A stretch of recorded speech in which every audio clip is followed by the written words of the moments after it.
Hey there, I want to show you a little bit about my process when I'm recording guitars here in my studio. And I often say if I'm not working for someone else, I'm working for myself. So if I'm not tracking guitars for someone else's record or a movie or TV show, I'm writing music, I'm working on projects that I've kind of got going and want to continue to progress forward on. So I'm pretty much playing in here every day, working on something.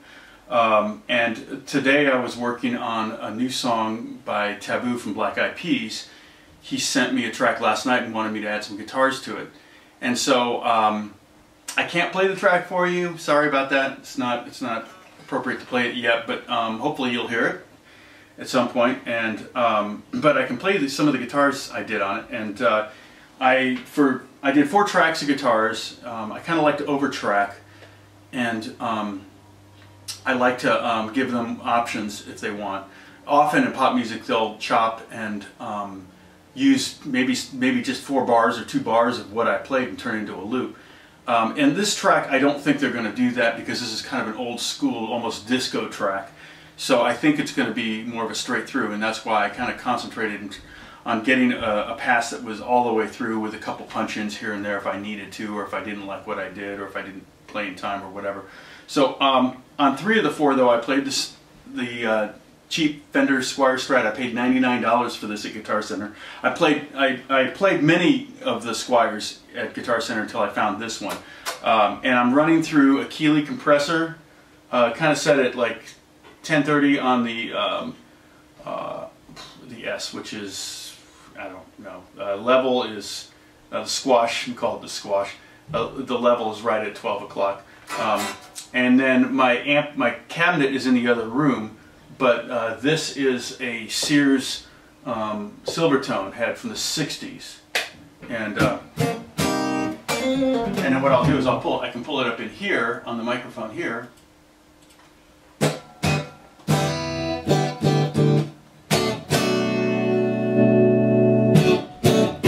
And I think on one of the tracks I didn't have the Keeley on.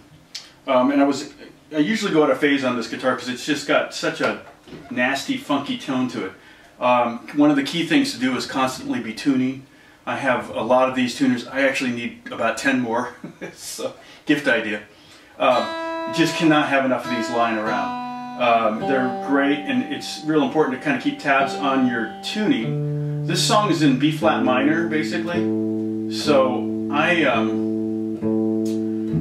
well, because I'm like on one of the takes I played right up here in B flat minor in the 6th fret position, I will tune there just in case the intonation, you know, it's a $99 guitar, so intonation is not going to be great. I intonated it myself, but the strings are getting kind of old, which is how I like them. On this guitar in particular, I like the strings to be really old. So now if I put the compressor on,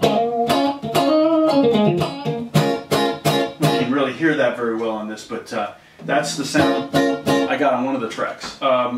So let me just play through a couple of these passes here, and just a little bit of them, and you can kind of hear what I did. So here's one pass. This is definitely the Squier, and this is without the Keeley.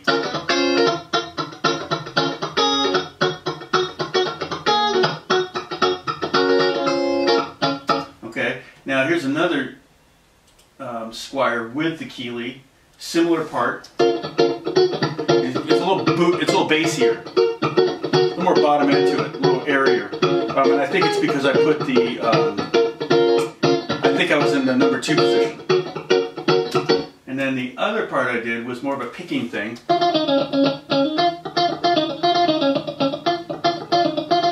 Now, it sounds weird by itself, but I did some panning.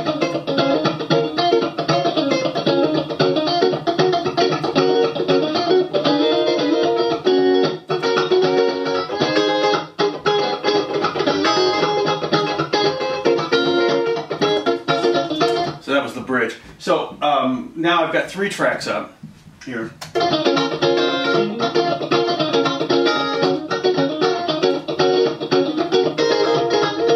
Okay, and then the third guitar that I played. So this is the Strat. I gotta get it in here. There we go.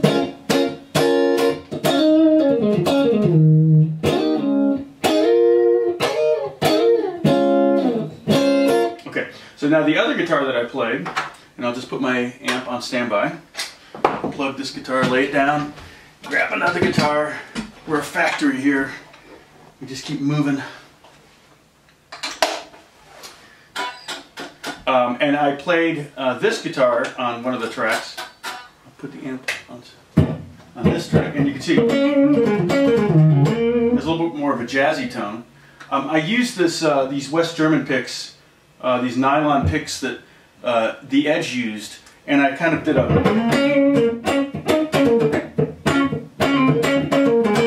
wanted kind of a real scratchy sound. So that pick, especially with the compressor, bringing out that scratchiness without the compressor. Again, it's not going to really translate really well over the camera microphone through YouTube, but I'm big about switching picks and trying. I've got all these things laying around here. All these are different picks or things that I use for picks. I'll even use a bottle cap, or you know.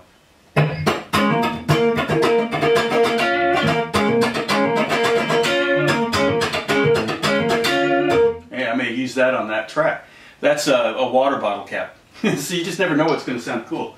And that track is this one here. I'll play a little bit of that. I'm going to turn me off. And here's that track.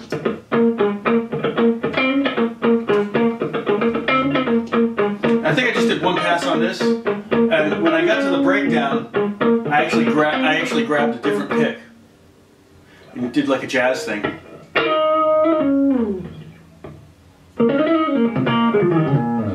Did more of like a jazz thing, and then I picked up the scratchy pick again and went back to that.